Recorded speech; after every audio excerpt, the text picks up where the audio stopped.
Bonjour, vous êtes déjà là? Bienvenue, entrez. Bonjour, bienvenue au-dessous de la santé. Donc c'est une émission apolitique où on parle un peu des sociologies de la santé.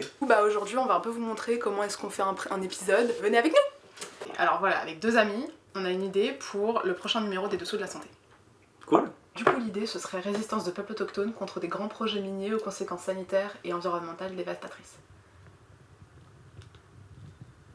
Carrément. Alors moi je te propose que vu que c'est des peuples autochtones, que je joue le rôle d'une peuplade autochtone en me déguisant. Oui, voilà, je vais m'acheter un boubou. Et qui pourra acheter des boubous? Attends, c'est ça? Ok, ouais, Julien, non. Bon. Moi ce que je te propose, c'est que pour ce numéro-là, on montre des descendants de l'immigration post-coloniale qui parlent de lutte dans le sud global. Non mais t'inquiète pas, tu seras toujours là. Ouais, histoire de montrer que l'émission n'a pas été piratée, tu vois.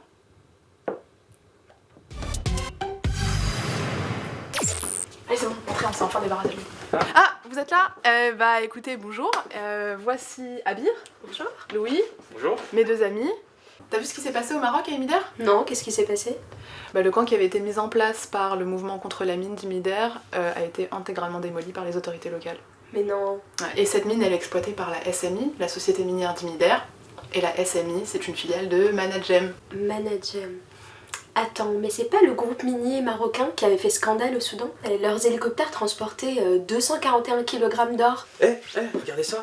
Des familles congolaises ont poursuivi Apple, Google, Dell et Tesla devant la justice américaine. Des multinationales sont accusées d'avoir aidé, encouragé et tiré profit du travail d'enfants dans les mines de cobalt. Ah oui, là faut vraiment qu'on en parle. Ouais. What cigarette do you smoke, doctor?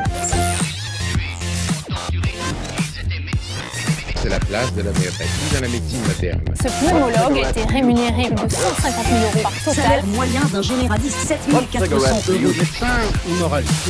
Moderne. 7 400 € net. Le déficit de la sécurité sociale. Contre ce gouvernement qui veut étatiser notre profession.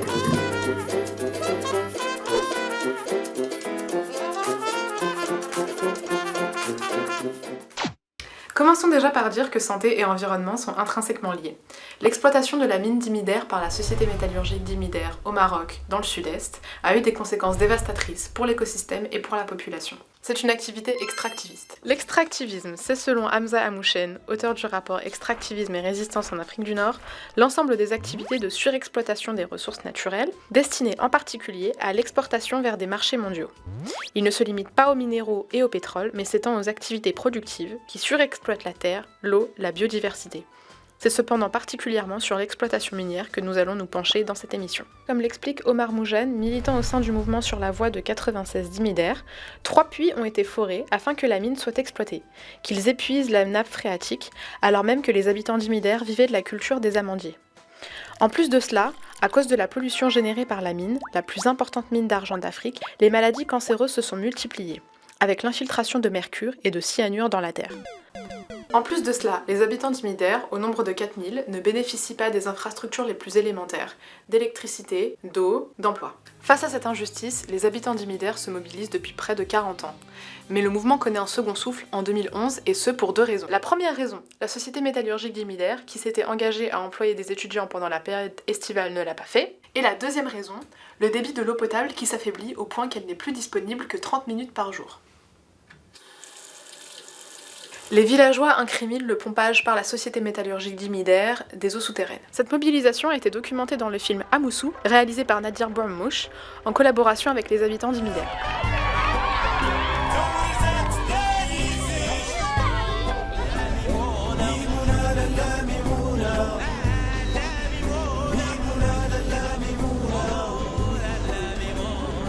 Le film fait actuellement la tournée des festivals. Rendez-vous sur la page Facebook Amoussou pour connaître les dates des prochaines projections. J'ai acheté un bouquin d'Arturo Escobar, c'est trop bien! Coucou. Vous êtes encore là? Amel, je t'ai acheté de quoi nous préparer une spécialité de ton pays, le couscous marocain. Alors j'ai de la semoule, des petits poivrons, des olives. Du coup, je lui ai fait découvrir une spécialité locale, une gifle marocaine. Ah bah, Amel, elle est un peu susceptible, hein, mais au moins j'ai découvert d'autres cultures. C'est vraiment une spécialité marocaine, ça? Bah non, mais on va faire comme si. Les populations locales qui ne bénéficient pas des richesses qui sont sous leurs pieds, mais subissent les conséquences environnementales de l'exploitation, ces mots-clés s'appliquent peu ou prou au cas de l'exploitation de l'or au Soudan. Au Soudan, la perte de la rente pétrolière du Soudan du Sud devenu indépendant en 2011 a entraîné une ruée vers l'exploitation de l'or dans le nord du pays, sur fond de prédation foncière et de corruption orchestrée par le gouvernement d'Omar el-Béchir. En 2017, le Soudan est devenu le 3e plus grand producteur d'or sur le continent africain. Cette intensification de l'extraction d'or a des conséquences désastreuses sur l'environnement et sur la santé des populations. Les fines particules de cyanure et de mercure utilisées dans le traitement de l'or, lorsqu'elles sont rejetées dans la nature, conduisent à l'intoxication des humains et des animaux qui les inhalent. Du coup, ça entraîne des maladies respiratoires et même des cancers. Les revenus colossaux issus de l'extraction et de la vente d'or ne profitent pas du tout aux populations, qui pour la plupart sont encore privées d'accès à des services basiques comme l'éducation et la santé. En novembre 2017, des manifestations ont éclaté à Talodi et Kologi, dans le sud de l'état du Kordofan, pour dénoncer l'utilisation de produits chimiques toxiques par les entreprises minières et réclamer la fermeture de toutes les mines dangereuses. En 2018, les quelques habitants de Wadi El Sinjal se sont réunis autour du site aurifère de leur vallée pour manifester contre l'accord secret passé par le gouvernement soudanais qui concède à une multinationale russe l'exploitation des ressources minières de la vallée. Cet accord prive les habitants de leur propriété foncière et de l'exploitation des ressources naturelles se trouvant dans leur sol, alors même que cette activité constituait leur principale source de revenus. La contestation s'est terminée dans le sang, les gardes russes ont ouvert le feu sur les manifestants pacifiques, faisant au moins 1 mort et au moins 5 blessés. En parlant d'exploitation de l'or, le cas du Burkina Faso est à ce titre parlant. Selon l'Environmental Justice Atlas, l'exploitation de l'or au Burkina Faso a longtemps concerné des projets artisanaux à petite échelle. L'exploitation de l'or à Kalsaka a débuté dans les années 80 et elle a procuré des revenus à une majeure partie de la population. Le gouvernement burkinabé a récemment commencé à soutenir la multiplication des projets industriels miniers à grande échelle, les multinationales occidentales étant intéressées par les richesses du sous-sol burkinabé.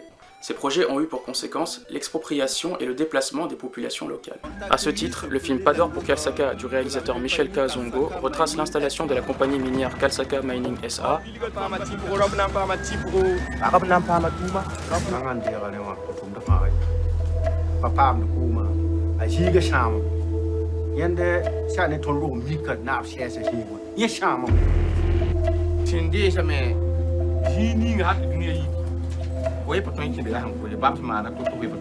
Les habitants de Kalsaka, au même titre que ceux d'Imider, vivent le même paradoxe. Habiter là où existent d'importantes ressources, mais subir la précarité, les dégâts environnementaux et sanitaires et le manque d'infrastructures élémentaires. Mais pire que cela, pour les communautés locales, les 2 mines industrielles ont accru la pauvreté et dévasté l'écosystème et leur santé. Et les femmes sont encore une fois les plus démunies selon une enquête de l'association Orcade. En effet, pendant que les hommes ont pu migrer, les femmes, elles, ont dû rester sur place. Elles ont donc commencé à cultiver des terres loin de leur village et ont diversifié leurs activités avec l'élevage de bétail ou la teinture de tissus. Aujourd'hui encore, la pollution du sol au cyanure et à l'arsenic continue de limiter l'agriculture et de menacer la faune sauvage. La santé des travailleurs est également mise en péril dans le cas de l'exploitation de l'uranium par la multinationale Areva. Attends, c'est pas Orano ? Si, c'est bien Orano, ils ont juste changé de nom. Tu sais, la vieille technique du changement de nom quand tu te trimbales trop de casseroles. Ah ouais, on connaît. Ouais. Selon l'ONG Oxfam, une ampoule sur 3 en France serait éclairée par l'uranium nigérien, alors même que 90% de la population nigérienne n'a pas accès à l'électricité. La multinationale Areva exploite 2 mines depuis les années 70 et employait en 2013 2600 personnes. Les mineurs d'uranium sont exposés à des radiations ionisantes, or en un demi-siècle, seuls 7 employés travaillant dans les mines ont été pris en charge par la sécurité sociale nigérienne. Sur les 7 travailleurs victimes de pathologies professionnelles, 5 sont des expatriés français. Seuls 2 travailleurs nigériens ont pu en bénéficier, alors même que le personnel nigérien représente 98% des employés d'Areva sur place. Ok, on va faire un petit récapitulatif. Donc t'es une multinationale française et tu pompes le sous-sol d'un pays qui n'est pas le tien, mais celui d'une ancienne colonie française. Tu bousilles la santé des travailleurs nigériens, mais les seuls qui sont reconnus victimes de maladies professionnelles sont les expatriés français. Oui, c'est bien ça. Bah oui, logique.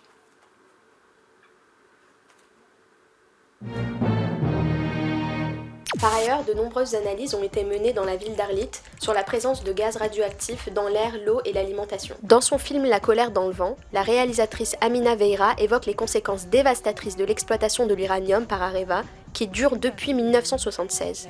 Dans cette zone, 35 millions de tonnes de déchets sont empilés à l'air libre. Aujourd'hui, une bonne partie de cette région, balayée par les vents de sable, est contaminée, et la population n'est pas informée des risques de cette radioactivité. Depuis mon enfance, Je vois les gens souffrir des maladies bizarres auxquelles on ne veut pas donner de nom, ni expliquer les multiples symptômes. Mon père a travaillé dans la mine durant de longues années. Ce film dépoussière ses souvenirs. Face à cette situation injuste, l'Association des anciens travailleurs du secteur minier et leurs familles a été créée en 2009 par Bourema Amidou. Cette association exige la reconnaissance et les dédommagements pour les victimes de la radioactivité. La voie juridique est également envisagée par les anciens mineurs. C'est vrai que Abir, c'est un peu la militante du groupe. Ouais, elle connaît tout le monde, toutes les organisations, tous les débats, tous les événements, c'est elle qui connaît. Ok Abir, vendredi 3 mars, rassemblement sur Paris. Vendredi 3 mars, 16h, rassemblement à République contre le franc CFA. 19h, boom de soutien contre la répression à Montreuil. 21h, repas de solidarité aux mouvements internationaux à la cantine syrienne. Bon bah un programme de soirée hein. Et attends, dans la saga multinationale occidentale qui vient pourrir l'environnement des pays du Sud, on a cet exemple-là, celui de la Zambie. En 2000, l'entreprise suisse Glencore rachète la principale mine de cuivre à l'état zambien. Les grands perdants sont encore une fois les habitants, ici de la ville de Mufulira. Le rejet d'acide sulfurique dans les nappes souterraines contamine l'eau potable des habitants qui ont développé des maladies respiratoires et cutanées. En 2008, il y a eu une fuite d'acide dans l'eau potable. Oui, je suis au courant de cet incident. Il y a eu une accumulation de négligence de plusieurs personnes et, disons, une accumulation de malchance. Et cette eau a été pompée jusqu'au système de distribution des eaux potables. À Mufulira, le taux de soufre est 72 fois supérieur aux limites légales et le taux de plomb 90 fois. De quoi se révolter. En parlant de révolte, en 2014, près de 70 habitants de Mufulira ont tenté de mettre le feu à l'une des usines du groupe Glencore pour dénoncer les activités nocives menées par celui-ci. En 2016, c'est un mouvement international qui prend place pour demander la fermeture des mines de cuivre et de zinc au Bangladesh, à Sydney, en Afrique du Sud, dans la Zambie. Ces révoltes sont héritières de la première mobilisation des miniers dans la ceinture de cuivre. Ils ont lancé une grève générale en mai 1935 dans le nord de la Rhodésie, aujourd'hui la Zambie, pour contester l'augmentation de la poll tax, impôt réservé aux Rhodésiens. Cette grève historique, bien que rapidement et violemment matée par la police coloniale, est considérée comme étant le premier grand mouvement de résistance contre la colonisation. Elle a entraîné la naissance de différents syndicats et d'un sentiment de nationalisme africain. Bah, c'est vrai que Louis, c'est un peu l'intello du groupe en fait. Ouais, il passe son temps à lire des bouquins.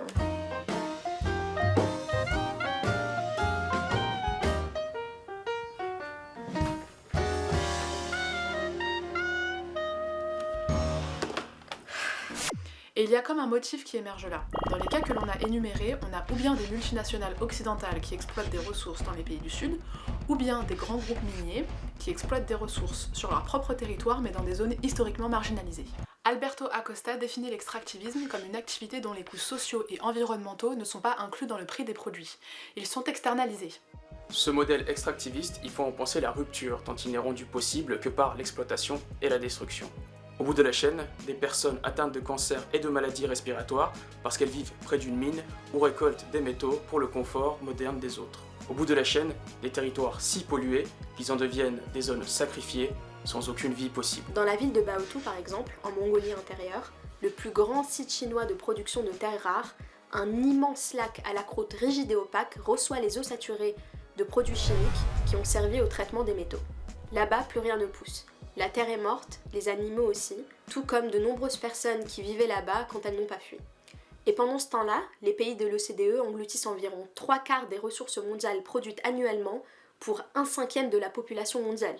Les coûts sociaux et environnementaux de l'extractivisme sont une réalité qu'on ne connaît que trop bien au Congo et RDC, pays marqué par 2 guerres dévastatrices aux ramifications complexes et difficiles à résumer en une vidéo. Parmi ces richesses, on compte les immenses réserves de cobalt. Le Congo RDC détient 50% des réserves mondiales. Ce minerai est présent majoritairement dans le sud du pays et est indispensable aux technologies modernes, dont les smartphones ou les automobiles. Les conditions d'extraction de ce minerai sont toutefois très problématiques, puisqu'on sait aujourd'hui qu'un grand nombre d'enfants travaillent dans ces mines. Un rapport d'Amnesty International de janvier 2016 note ainsi que plus de 40 000 enfants travaillent dans des mines au Congo, et ce pour à peine $2 par jour.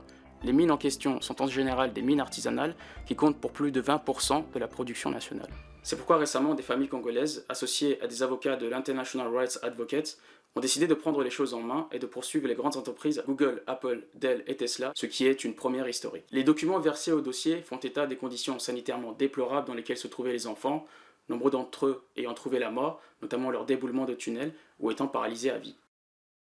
On ne peut comprendre l'étendue des dégâts induits par l'exploitation minière sans avoir à l'esprit le système qui est à l'origine de ces dévastations, le capitalisme. Le capitalisme, ce système économique qui induit depuis le XVIIIe siècle le changement climatique. Par quoi se caractérise ce système économique ? 1. Par la propriété privée des moyens de production. 2. Par une régulation marchande. En vue de quoi ? De l'accumulation perpétuelle des richesses. Le problème de ce système économique est très simple à comprendre. Il vise l'accumulation perpétuelle de richesses, alors même que par définition, ces richesses sont finies. Ce qui implique que la nature est exploitée à un tel niveau que les ressources s'épuisent inévitablement et les coûts liés à la gestion des conséquences négatives de son maintien sont croissants. Il n'y a pas que la nature qui est exploitée, il y a aussi l'humain, d'où l'importance centrale du colonialisme et de l'impérialisme dans le processus d'accumulation capitaliste. Comme l'explique Hamza Amouchen, le but de l'impérialisme est l'accès au pillage, à la terre et au travail et la mobilisation du développement capitaliste de ces ressources pour un profit privé. Dans le cas d'Imider par exemple, l'argent extrait de la mine est en effet destiné à l'exportation. On pourrait donc parler d'échanges écologiques inégal, tel que développé par l'universitaire Jason Moore, au sens où les populations d'Imider vont subir les conséquences environnementales et sanitaires désastreuses, mais qui va profiter de ces minerais ? Les populations des pays riches. Les premiers à lutter contre cette destruction généralisée, ce sont les populations locales, que ce soit Imider, Gafsa, Kalsaka ou ailleurs dans le monde. Lutter pour la protection de l'environnement, c'est avant tout les soutenir eux.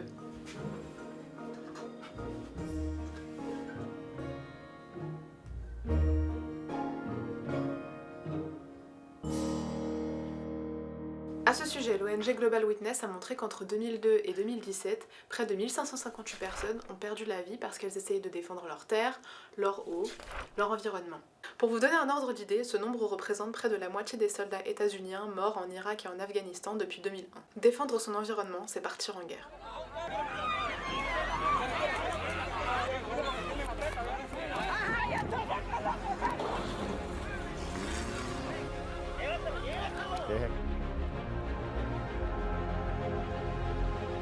Le titre de l'un des ouvrages de Razmik Kecheyan illustre parfaitement cette idée. La nature est un champ de bataille. La nature est la plus politique des entités. Ces résistances ont fait l'objet d'un certain nombre de films, comme Hija de la Laguna d'Ernesto Cabellos,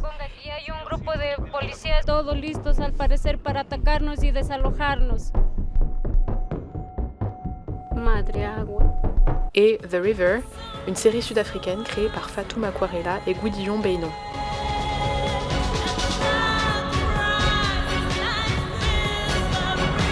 En Amérique latine, le Conseil d'Amérique latine des sciences sociales a récemment dénoncé le fait que les incendies en Amazonie sont, je cite, le fait de l'avancée du néo-extractivisme vorace et de la déforestation intensifiée par la politique du gouvernement Bolsonaro. Ces peuples sont en première ligne pour faire face aux destructions de l'extractivisme, et ils sont bien décidés à faire valoir leurs droits.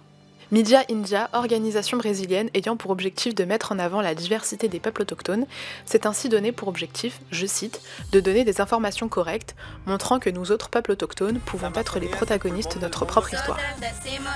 Cette organisation et bien d'autres s'unissent pour faire face aux offensives du gouvernement Bolsonaro. Et c'est ainsi que le 9 août 2019 a eu lieu une manifestation regroupant environ 3000 femmes indigènes qui ont dénoncé les politiques génocidaires. Ce sont ces résistances que nous voulions mettre en lumière dans ce numéro des Dessous de la Santé.